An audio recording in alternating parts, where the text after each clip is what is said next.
Salutation, statistics supporters. This is a Stats MR here with a presentation that you can sleep through.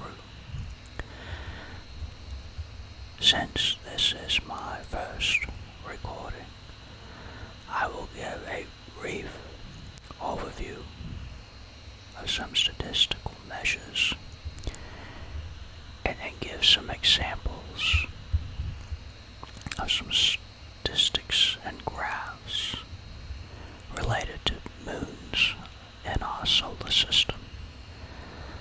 The source for the measurements will be in the description. The first statistical measurement is standard deviation. Standard deviation measures variation within a population. The greater the standard deviation, the more variation or wide-ranging the values are in a population. Standard deviation can be found by taking a value within the population, subtracting the mean, squaring it, summing up all the squares, dividing by the number of occurrences within the population, and then taking a square root. The next statistical measurement is the correlation coefficient. There are different correlation coefficients, but a very common one is the Pearson correlation coefficient. The Pearson correlation coefficient ranges between -1 and 1. A -1 R value or correlation coefficient value is a perfectly negative correlation. So the more variable X increases, the more variable Y decreases. A +1 value is a perfectly positive correlation. So the more variable X increases, the more variable Y increases. A value of 0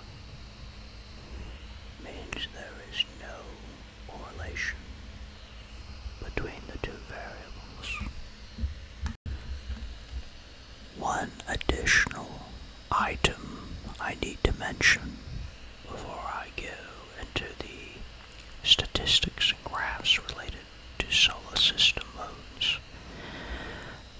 There is a difference between the number of moons discovered and the number of moons that we have measurements for or data for. For example, Jupiter has 79 discovered moons. However, only 53 of them have been named, and we have actual measurements for in terms of orbital period in days, diameter in kilometers, or distance from the planet. There are many moons for which we do not have exact measurements for, and as a result we do not have data. So for Jupiter, there are 26 moons for which we do not have data, and as a result, these moons are not included in the statistics that I am about to share. Now, let's get into the statistics related to moons and the solar system. So, on this tab, I've created a table that has the planet to the moon orbits Moon, the distance from the planet in kilometers, the diameter of the Moon in kilometers, and the orbital period in days. It's arranged by which planet it orbits, and it goes in order of closest to the Sun and farthest away. Mercury and Venus have no moons, so that's why the list starts with Earth. So the first table here shows how many moons each planet or dwarf planet has. See, Earth has 1, Mars has 2, Jupiter has 79, Saturn has 82, Uranus has 27, Neptune has 14, Pluto has 5, Haumea has 2, and Eris has 1, for a total of 213. As you can see, Saturn has 39% of the moons in the solar system, Jupiter has 37%, Uranus 13, Neptune has 7, and then the remaining planets either have 2 or less than 1%. And again, these are the planets and dwarf planets that have 0. So Sagittarius has 0 and Makemake has 0. Next, I looked for the correlation coefficient between the distance from the planet and the length of the diameter of the Moon. There is a weak negative correlation of negative 0.34 between the distance of a moon from a planet and the length of a diameter. So the farther away from the planet the moon is, the smaller the diameter. Although it's a weak correlation, you see just negative 0.34. Next, I looked for the correlation between the distance from the planet and the duration of the orbital period. This had a positive correlation of 0.664, which, if you think about it, it makes sense. The farther away a moon is from a planet, the longer it should take to orbit the planet, unless it just moves a lot faster than the other planet, the other moons that orbit the planet. Next, I looked for the correlation between the moon diameter and the duration of the orbital period. This had the weakest correlation at negative 0.172. So again, slightly negative correlation, but very weak. Next chart I looked, and I looked to see what was the average moon diameter for each planet. So I took the average of the diameter and I grouped it by the planets. So the moons that we have data for Jupiter, I took an average of those. Same thing for Saturn. I took the average of the moons for Saturn, and then I mapped it out, or graphed it out. And as you can see, the highest average diameter was the Earth, because we just have the one moon, and it's fairly large in diameter. The smallest was Mars at 15.5. The next highest was Neptune.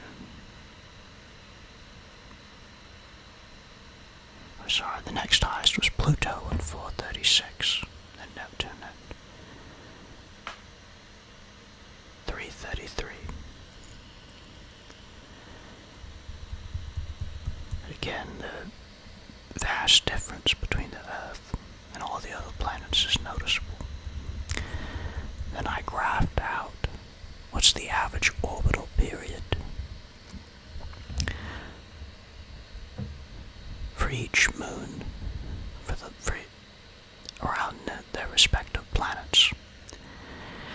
you can see, for Earth it's 27.32 days.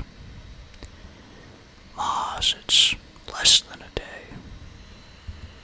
Jupiter, 549 days. Saturn, 620 days. Uranus, 383 days. Neptune, 2022 days. Pluto, 23 days. Haumea, just under 42 days. And Eris, 14 days. Then I divided the number of days by 365 to find out what the average orbital period was in years. I can see for Neptune it's 5.54 years. Its average moon takes to make an orbit. See, Neptune was by far the largest. Although Uranus, Saturn, and Jupiter also had an average orbital period of greater than a year.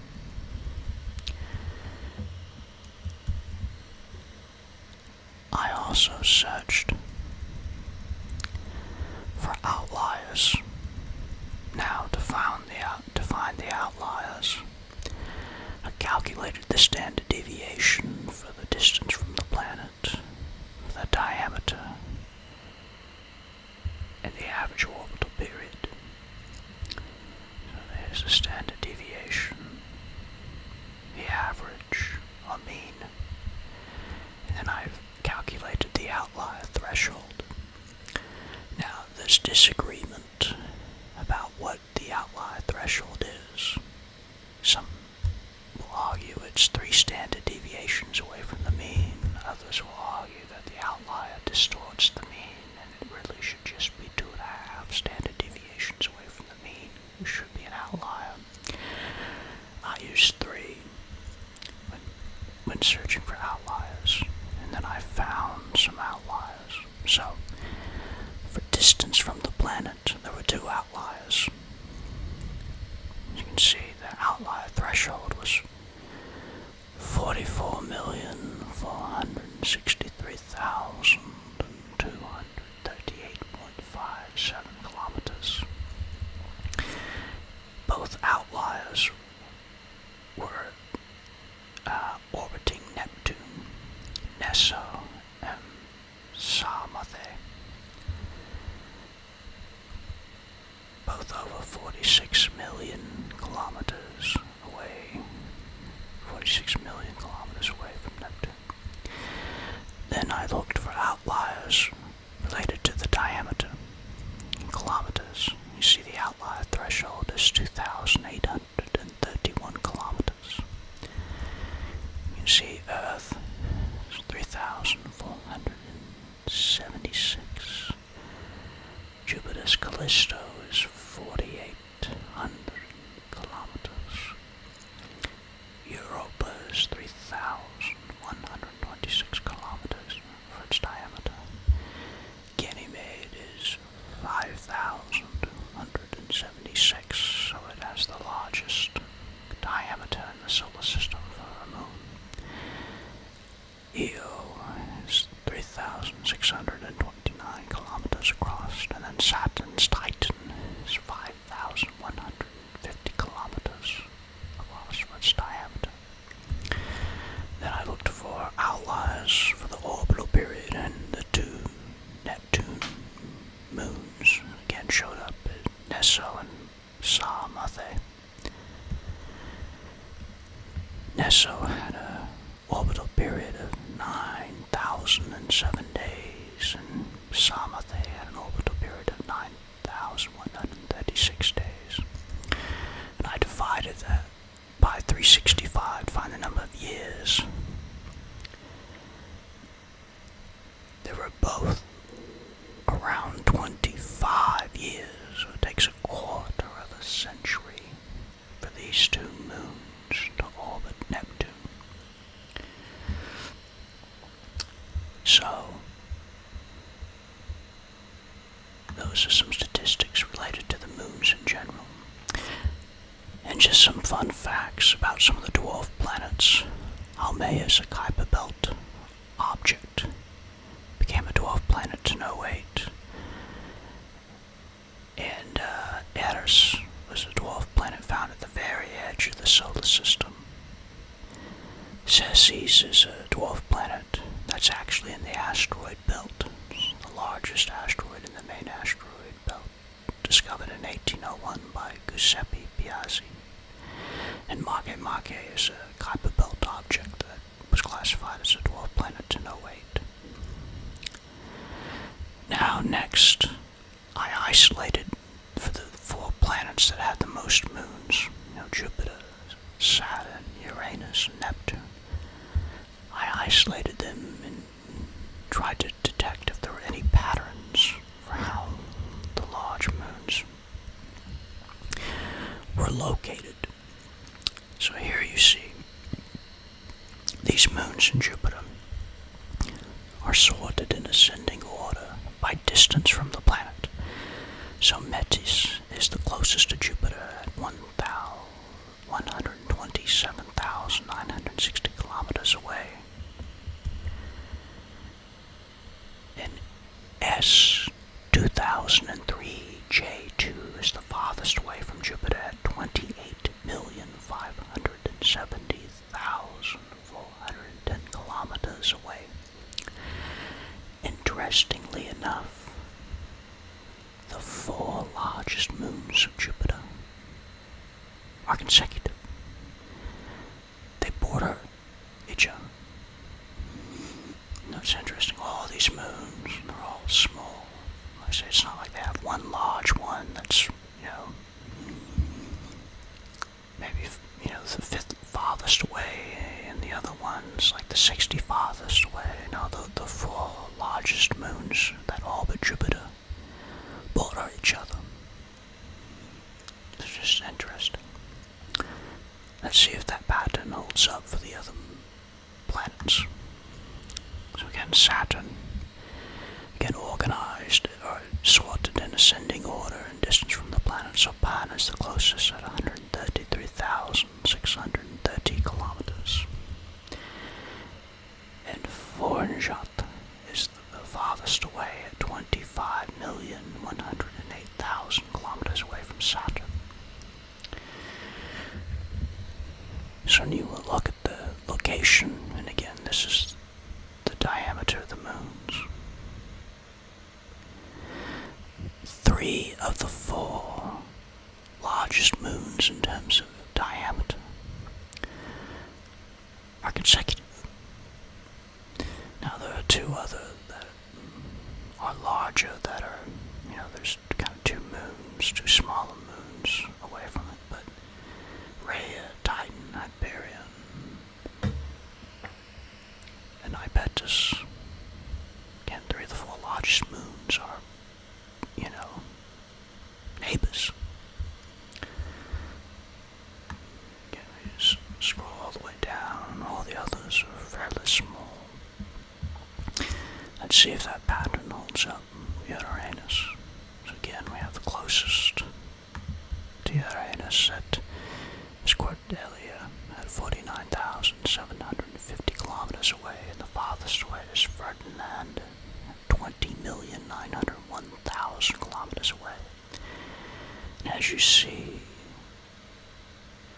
the 5 largest diameters are neighbors. Now Miranda, Ariel, Umbriel, Titania, Oberon, all neighbors. And finally, let's check and see if the pattern holds up for Neptune. So Neptune again, we have the closest Naiad at 48,200 kilometers away. And then you have Neso, 47,279,670 kilometers away. And as you can see, the 4 largest moons in terms of the diameter are neighbors. Triton, Nereid, Proteus and Larissa. Again, all neighbors. So interesting, that for all the planets that have a lot of moons, the moons with the largest diameters are neighbors.